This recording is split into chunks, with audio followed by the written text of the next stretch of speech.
Almost half of humanity speaks languages that, on the surface, feel like they belong to different worlds. English and Hindi, Spanish and Persian, Ukrainian and Icelandic, Greek and Bengali, different alphabets, different sounds, different rhythms, different histories. And yet, when linguists step back far enough, many of these languages gather under one enormous roof, the Indo-European family.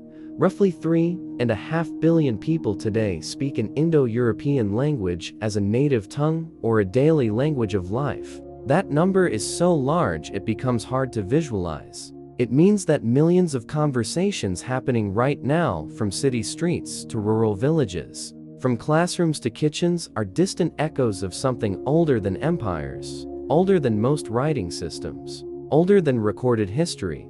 The simplest question is also the hardest. Where did it begin? Where did Proto-Indo-European, the common ancestor, first exist as an everyday spoken language? Not in the sense of a single day or a single invention, but as a living community of speakers. People who raised children, argued, laughed, prayed, traded, and told stories in a tongue that later shattered into many branches. We do not have a written document labeled Proto-Indo-European. We do not have inscriptions carved by its speakers describing where they lived. We can't visit a museum and see a clear portrait of the Indo-Europeans. The language predates the written record in most of the regions where it might have been spoken. The people themselves are hidden behind the fog of prehistory, and yet, we can still find them, not by digging up a single golden artifact, but by listening. Indo-European linguistics is one of the most successful scientific detective stories in the humanities. It works because languages don't change randomly. Over centuries, they shift in patterns. Sounds transform in consistent ways. Grammar simplifies here, grows complex there. Words drift in meaning, but they rarely drift alone. Whole systems move together. When we compare languages like Latin, Greek, Sanskrit, Old Church Slavonic, and Old Irish, we find more than coincidence. We find a structure, shared roots, parallel grammar, recurring sound correspondences. It's like discovering that several distant cities were built on the same ancient foundation buried under later architecture, but still there if you know how to look. This is why Indo-European isn't just a family as a metaphor. It's a family as evidence. It shows us that at some point in deep time, a network of communities shared a speech tradition close enough to be considered one language, or at least a tight continuum of dialects. But the moment we ask where, we step into a controversy that has shaped archaeology, linguistics, and genetics for decades. Two homeland theories dominate the modern debate.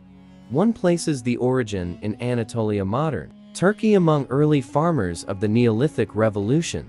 The other places it on the Pontic-Caspian steppe north of the Black Sea and around the Caspian, among pastoral communities whose mobility may have carried language across vast distances. It's tempting to imagine that one of these is simply correct and the other is wrong, but prehistory rarely gives us clean answers.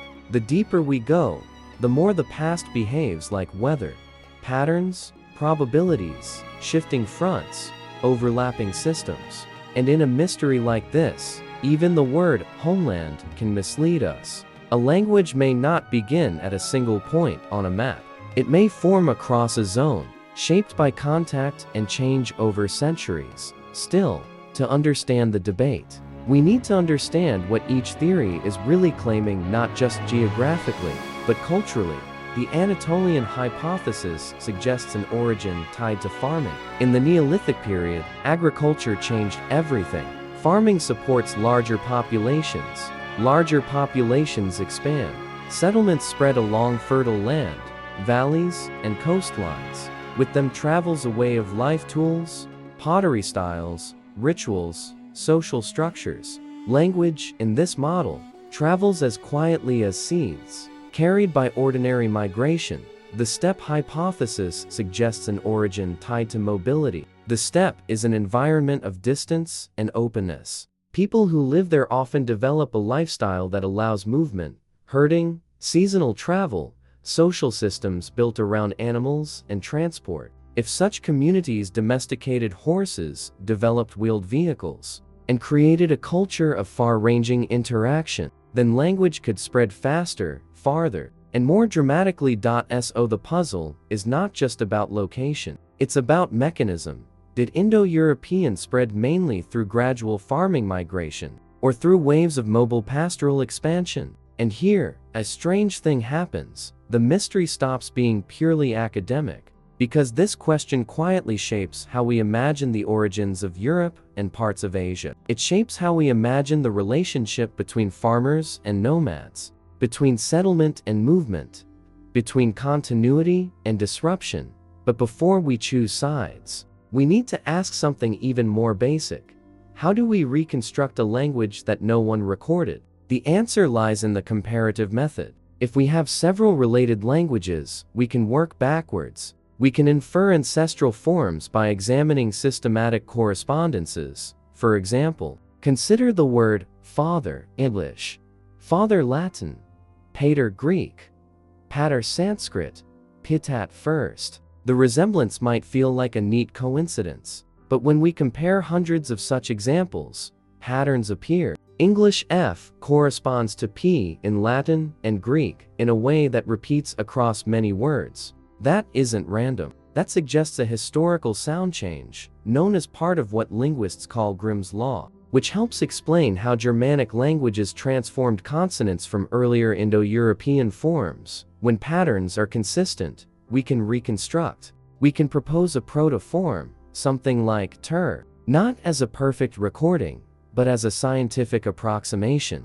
Then, we can go beyond single words. We can reconstruct parts of grammar, case endings, verb conjugations, pronoun systems. We can infer that Proto-Indo-European had a rich inflectional system, cases for nouns, complex verb structures, and a grammar that, in some ways, resembles Sanskrit, ancient Greek, and certain archaic Baltic forms more than it resembles modern English. We can also reconstruct cultural vocabulary, what kinds of words existed, and here, we find clues that feel almost like footprints. In reconstructed Indo-European vocabulary, scholars find words related to herding, cattle, sheep, dairy, and sometimes horses. There are also proposed reconstructions for wheeled vehicles, wheel, axle, yoke, and related terms. If those reconstructions are correct and if they truly belong to the proto-language rather than later borrowing, then Proto-Indo-European likely existed after the wheel was known. This matters because the wheel appears in archaeology around a certain period. If Proto-Indo-European includes wheel vocabulary at its earliest stage, then the language may be younger than the earliest farming expansion into Europe already. The debate deepens, and then, in the last few decades, a new kind of evidence entered the conversation: ancient DNA. Ancient DNA has not solved the Indo-European question, but it has changed the terms of the debate. It revealed dramatic population movements in prehistoric Eurasia. It showed that Europe was not shaped by a single migration, but by multiple major turnovers: early hunter-gatherers, then incoming farmers, then later, steppe-associated ancestry, spreading widely in the 3rd millennium BC. That third wave, the steppe movement, correlates strongly with regions where Indo-European languages later became dominant. Correlation is not proof. Language can spread without massive genetic change, and genetic change can occur without language shift. But the alignment is difficult to ignore. So by the end of part 1, we arrive at a clear setup.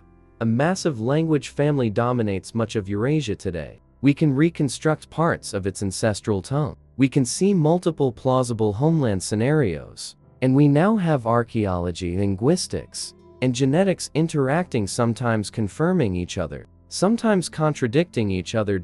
In part 2, we'll step into Anatolia and the Neolithic world, and we'll explore the logic of the farming spread model, why it appealed to scholars, what evidence supports it, and what its biggest challenges are.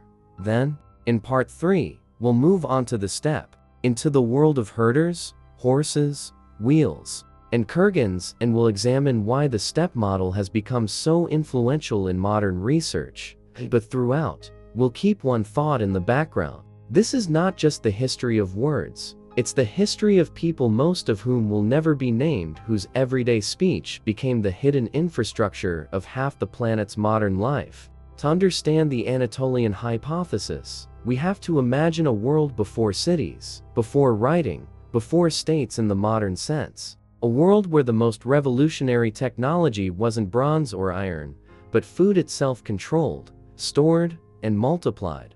The Neolithic Revolution was not a single event. It was a transformation. In several regions, humans began to shift from hunting and gathering toward agriculture and animal domestication. This shift created surpluses. Surpluses allowed population growth. Population growth created pressure to expand outward. An expansion reshaped entire continents. Supporters of the Anatolian homeland model argue that Proto-Indo-European was born among these early farming communities in Anatolia. From there, it spread into Europe over many centuries as farmers migrated slowly, steadily into new lands. This idea has an intuitive beauty. It suggests language spreading not through conquest, but through life. Not through armies, but through families. Not through sudden collapse, but through gradual replacement, assimilation, and demographic weight. In this model, early farming communities settle along river valleys and coastal routes. They build villages. They cultivate land. They bring animals and seeds. Over time, their way of life outcompetes hunting and gathering in many environments. Local groups may adopt farming and, along with it, the language of the farmers. Or farmers may become the dominant population in a region, and the old languages fade. This mechanism, sometimes called demic diffusion, doesn't require a dramatic invasion. It can happen through generations of ordinary movement. One family relocates, then another, then a community splits as children form new households. Over centuries, it becomes a continental change. Archaeology provides some support for the idea that farming spread from Anatolia into Europe. We see material traces, pottery styles, settlement patterns, domesticated species, and farming tools. We see the gradual appearance of Neolithic life across southeastern Europe, and then outward. So, why not language as well? Here is the key strength of the Anatolian hypothesis: the timing. If Indo-European began with the earliest farmers, it would be very old, possibly older than the steppe model suggests. This could help explain the deep diversity of Indo-European branches. It would give more time for languages to split and drift. It could explain why Indo-European languages are spread so widely across Europe and into parts of Asia. But then the questions begin. If Proto-Indo-European began that early, why does reconstructed vocabulary appear to include terms for wheeled vehicles, which seem to emerge later? Some Anatolian model proponents argue that wheel vocabulary could have entered later, after early dispersal began. Others argue that the reconstruction is uncertain, or that the terms may refer to something else. But it remains a pressure point.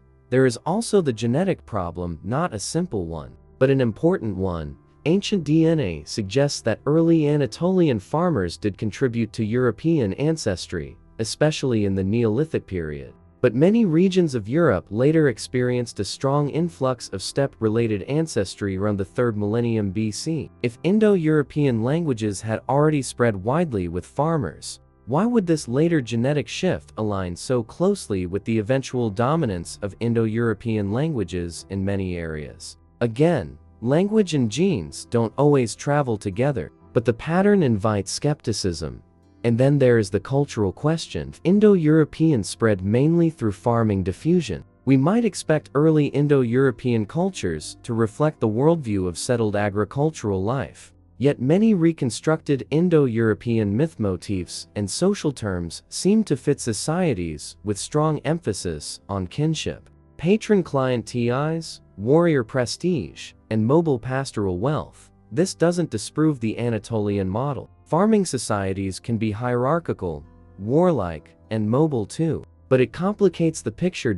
So modern discussions of the Anatolian hypothesis often emphasize that language can spread peacefully, but still decisively. A dominant farming economy can become an irresistible engine of cultural change. A language associated with the new way of life can become the language of survival.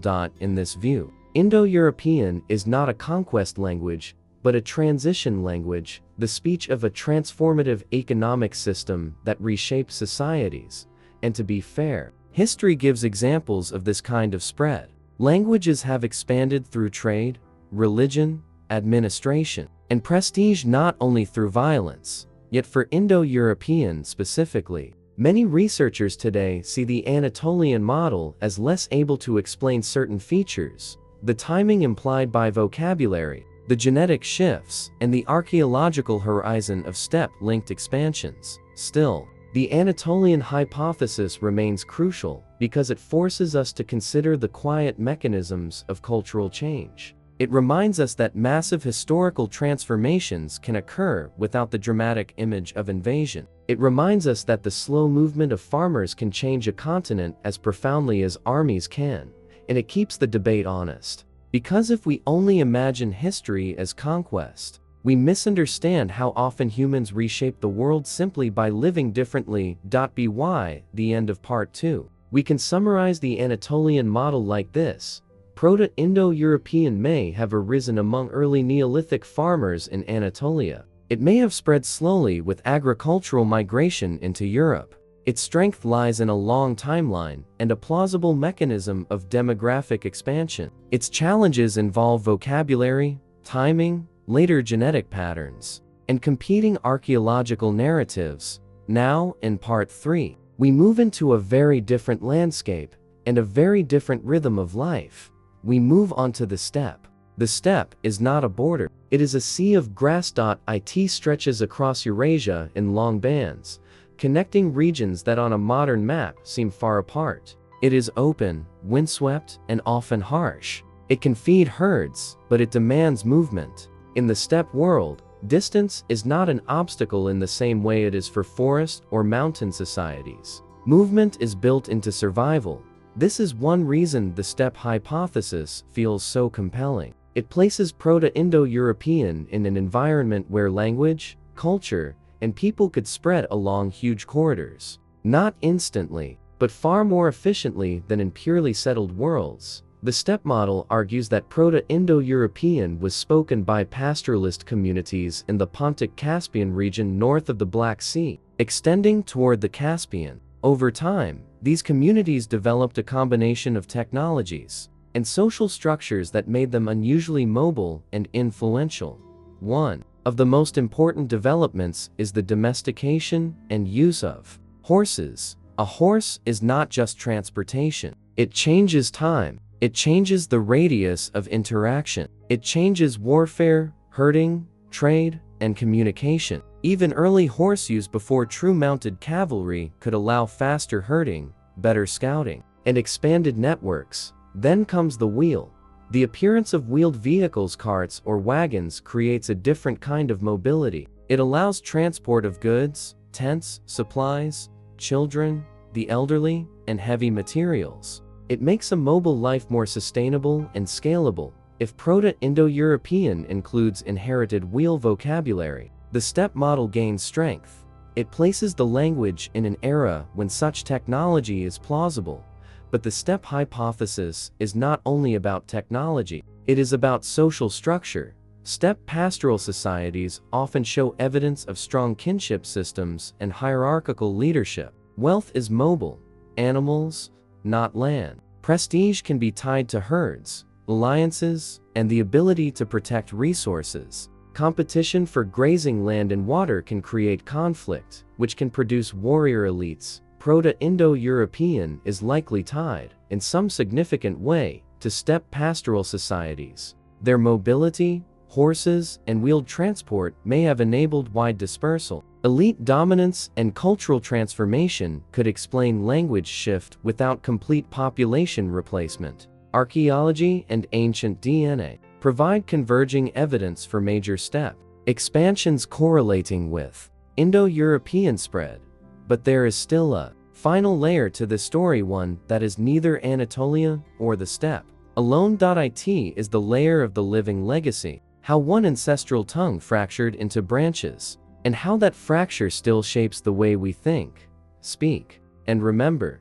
By the time Proto-Indo-European had ceased to exist as a single, unified language, it was no longer spoken by one community or even one cultural world. Instead, it had already begun to fragment slowly and evenly and irreversibly. This fragmentation did not happen in a single moment, nor did it follow clean borders. It happened through distance, time, and separation. Groups of speakers moved away from one another, lost regular contact, adapted to new environments, and responded to new social realities. Over generations, dialects drifted. Over centuries, those dialects became languages. Over millennia, those languages became families of their own. This process is not unique to Indo-European, but the scale on which it happened here is extraordinary. From a single ancestral system emerged dozens of branches, hundreds of historical languages, and thousands of modern varieties. Each one preserves fragments of the original structure,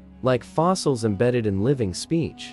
One of the earliest and most distinctive splits produced the Anatolian branch, including languages such as Hittite and Luwian. These languages are known almost entirely from written records preserved on clay tablets. They disappeared thousands of years ago, yet they play a crucial role in modern linguistics. Anatolian languages preserve extremely archaic feature structures so old that they appear to predate changes found in all other Indo-European branches. Their existence suggests that Proto-Indo-European itself may have been more complex and more ancient than scholars once assumed. They are a reminder that much of the Indo-European story is already lost, surviving only in fragments of writing and reconstruction. An early branch, now completely extinct, is Tocharian, once spoken far to the east in what is now Western China. The mere existence of Tocharian shocked early researchers. It proved that Indo-European languages had reached deep into Central Asia, far beyond what many had imagined. Tocharian shows that Indo-European expansion was not a simple westward or southward movement, but a multi-directional process stretching across the entire Eurasian landmass. Moving westward, we encounter the branches that would shape Europe more directly. The Italic branch gave rise to Latin, which later evolved into the Romance languages Spanish, French, Italian, Portuguese, Romanian. Through the Roman Empire, Latin spread far beyond its original homeland, becoming not just a language, but an administrative, cultural, and intellectual system. Even after the fall of Rome, Latin continued to shape Europe through the church, education, law, and science. Modern Romance languages still carry the grammatical skeleton and vocabulary of their ancient ancestor. Softened and reshaped by centuries of use, the Celtic languages once dominated vast regions of Europe from the British Isles to Iberia, from Gaul to Central Europe. Today, only a few survive, such as Welsh, Irish, and Breton. Yet Celtic left deep marks on European geography and culture. River names, place names, and mythological motifs preserve Celtic roots. The decline of Celtic languages is also a reminder that linguistic dominance is never permanent. Languages rise, spread, and fade not because they are weak, but because history changes around them. The Germanic branch followed a different path. Through a series of systematic sound changes, Germanic languages diverged sharply from other Indo-European relatives. Over time, they spread across Northern Europe and later across the globe. English, in particular, became one of the most widely spoken languages in history not because of its ancient origins, but because of later historical forces, empire, trade, technology, and media. Yet, beneath its modern vocabulary lies a core that still reflects its Indo-European ancestry. Words for family, nature, time, and basic human experience. The Balto-Slavic branch occupies a unique place in Indo-European studies. Baltic languages, especially Lithuanian, preserve features astonishingly close to reconstructed Proto-Indo-European forms. For linguists, they are living windows into the past. Slavic languages, by contrast, expanded rapidly in the medieval period, spreading across Eastern Europe and beyond. Together, these languages demonstrate how one ancestral system can remain conservative in one region and dynamic in another. Without losing its deep genetic connection, Greek stands apart as one of the oldest continuously attested Indo-European languages. From the earliest Mycenaean records to modern Greek, it has evolved without interruption for over 3,000 years. Greek became the language of philosophy, science, and early scholarship.